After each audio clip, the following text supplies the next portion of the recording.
ಅಕ್ರಮ ಮದ್ಯ ತಡೆಯಲು ಗ್ರಾಮಸ್ಥರ ಆಗ್ರಹ. ಪ್ರತಿ ಗ್ರಾಮಗಳಲ್ಲಿ ಎಗ್ಗಿಲ್ಲದೆ ಅಕ್ರಮ ಮದ್ಯ ಮಾರಾಟ ಹಾಗೂ ಸಾಗಾಟ ನಡೆಯುತ್ತಿದ್ದು, ಇದಕ್ಕೆ ಕಡಿವಾಣ ಹಾಕಲು ಗ್ರಾಮದ ಮುಖ್ಯಸ್ಥರು ಅಬಕಾರಿ ಅಧಿಕಾರಿಗಳಿಗೆ ಮಾಹಿತಿ ನೀಡಿ ಎಂದು ಅಬಕಾರಿ ನಿರೀಕ್ಷಕ ಸಿ ನಾಗರಾಜ್ ತಿಳಿಸಿದರು. ಇವರು ತಾಲೂಕಿನ ಕಾಲುವೆಹಳ್ಳಿ ಗ್ರಾಮ ಪಂಚಾಯಿತಿಯ ಕ್ಯಾತಗೊಂಡನಹಳ್ಳಿಯ ಪಂಚಾಯಿತಿ ಆವರಣದಲ್ಲಿ ಸಾರ್ವಜನಿಕರ ಕುರಿತು ಅಕ್ರಮ ಮದ್ಯ ಮಾರಾಟ ಹಾಗೂ ಸಾಗಾಟದ ಬಗ್ಗೆ ಚರ್ಚೆ ಮಾಡಿ ಮಾತನಾಡಿದರು. ಇತ್ತೀಚಿನ ದಿನಗಳಲ್ಲಿ ಗ್ರಾಮಾಂತರ ಪ್ರದೇಶಗಳಲ್ಲಿ ಅತಿ ಹೆಚ್ಚು ಅಕ್ರಮ ಮದ್ಯ ಸಾಗಾಟ ಹಾಗೂ ಮಾರಾಟವಾಗುತ್ತಿದ್ದುದು, ಇದಕ್ಕೆ ಕಡಿವಾಣ ಹಾಕುವ ನಿಟ್ಟಿನಲ್ಲಿ ಗ್ರಾಮಸ್ಥರಲ್ಲಿ ಜನಜಾಗೃತಿ ಮೂಡಿಸಿದ್ದೇವೆ. ಚಳ್ಳಕೆರೆ ತಾಲೂಕಿನಲ್ಲಿ 350 ಗ್ರಾಮಗಳಿದ್ದು, ಎಲ್ಲ ಗ್ರಾಮಗಳಿಗೆ ನಾವು ಹೋಗಿ ಹಿಡಿಯಲು ಸಾಧ್ಯವಾಗುವುದಿಲ್ಲ. ಈ ಹಿನ್ನೆಲೆಯಲ್ಲಿ ಆಯಾ ಗ್ರಾಮದ ಮುಖ್ಯಸ್ಥರು ಅಕ್ರಮ ಮದ್ಯ ಹಾಗೂ ಸಾಗಾಟದ ಬಗ್ಗೆ ತಿಳಿದು ಬಂದಲ್ಲಿ ಅಬಕಾರಿ ಇಲಾಖೆಗೆ ದೂರವಾಣಿಯ ಮೂಲಕ ತಿಳಿಸಿದರೆ ಅವರ ಹೆಸರನ್ನು ಗೌಪ್ಯವಾಗಿ ಇಟ್ಟು ಅಕ್ರಮ ಮದ್ಯ ಮಾರಾಟ ತಡೆಯಲು ಸಾಧ್ಯವಾಗುತ್ತದೆ. ದೂರವಾಣಿ ಸಂಖ್ಯೆ 112ಕ್ಕೆ ಕರೆ ಮಾಡಿ ತಿಳಿಸಿ ಗ್ರಾಮದಲ್ಲಿ ನಡೆಯುವ ಎಲ್ಲ ಅಕ್ರಮ ಮದ್ಯವನ್ನು ತಡೆಯಲು ಸಾಧ್ಯ ಎಂದರು.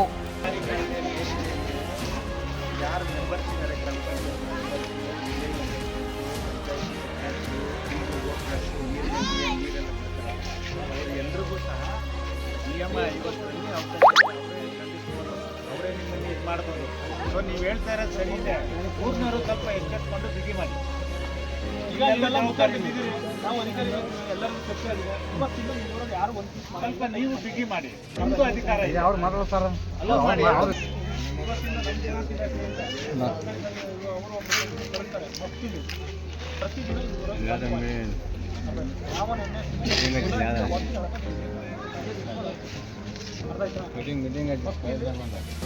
ಬೇರೆ ಯಾರು ಕಳ್ತೀವಿ ಯಾರಿಗೂ ಗೊತ್ತಿಲ್ಲ. ಇಲ್ಲೇ ಒಂದು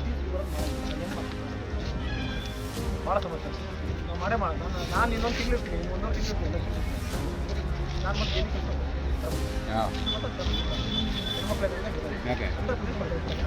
ಈ ವೇಳೆ ಗ್ರಾಮದ ಮುಖಂಡರು ಗ್ರಾಮದ ಮಹಿಳೆಯರಿಗೆ ಕುಡಿತದ ದುಷ್ಪರಿಣಾಮದ ಬಗ್ಗೆ ಮಾಹಿತಿ ನೀಡಿದರು.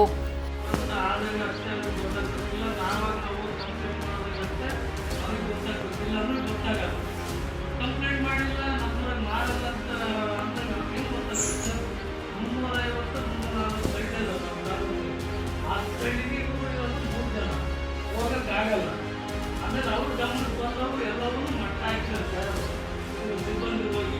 ಹಾಗಾಗಿ ನಮ್ಮೂರಿಗೆ ಬಂದು ರಾತ್ರಿ ಆಯ್ತಲ್ಲ, ಗಲಾಟೆ ಆಗಿತ್ತು. ನಿಮ್ಮ ಪೊಲೀಸರು ಎಲ್ಲ ನಾವು ಕೆಲಸ ಮಾಡಿಲ್ಲ. ಈಗ ನೀವು ಯಾರು ಮಾಡ್ತಾರೆ ಯಾರಿಲ್ಲ ಅಂತ ನೀವು ಕರೆಕ್ಟಾಗಿ ಹೇಳಿದರೆ ಅವರು ಹೆಸರು ಬರ್ತಿರ್ತಾರೆ, ಅವ್ರ ಮೇಲೆ ಕೇಸ್ ಮಾಡ್ತಾರೆ. ನೀವು ನಿಮ್ಮ ಮಕ್ಕಳು ಗಂಡು ನಿಮಗೆ ಬಂದು ಇಲ್ಲ ಅಂದರೆ ನೀವು ಹೇಳಿಲ್ಲ ಅಂದರೆ ಅವ್ರು ಏನು ಮಾಡ್ತಾರೆ, ಆಯ್ತು ಬಿಡ್ರಿ ಇನ್ನೊಂದ್ಸರಿ ಯಾವಾಗ ನಾವು ಶಿಕ್ಷೆ ಕೊಡ್ತೀವಿ ಅಂತಾರೆ. ಇನ್ನು ಇದೇ ಸಂದರ್ಭದಲ್ಲಿ ಉಪನಿರೀಕ್ಷಕರು ರೇಖಾ ಸೋಮಶೇಖರ್, ತಿಪ್ಪಯ್ಯ ಸೇರಿದಂತೆ ಅನೇಕ ಮಹಿಳಾ ಸಂಘಟನೆಗಳು, ಊರಿನ ಗ್ರಾಮಸ್ಥರು ಹಾಜರಿದ್ದರು.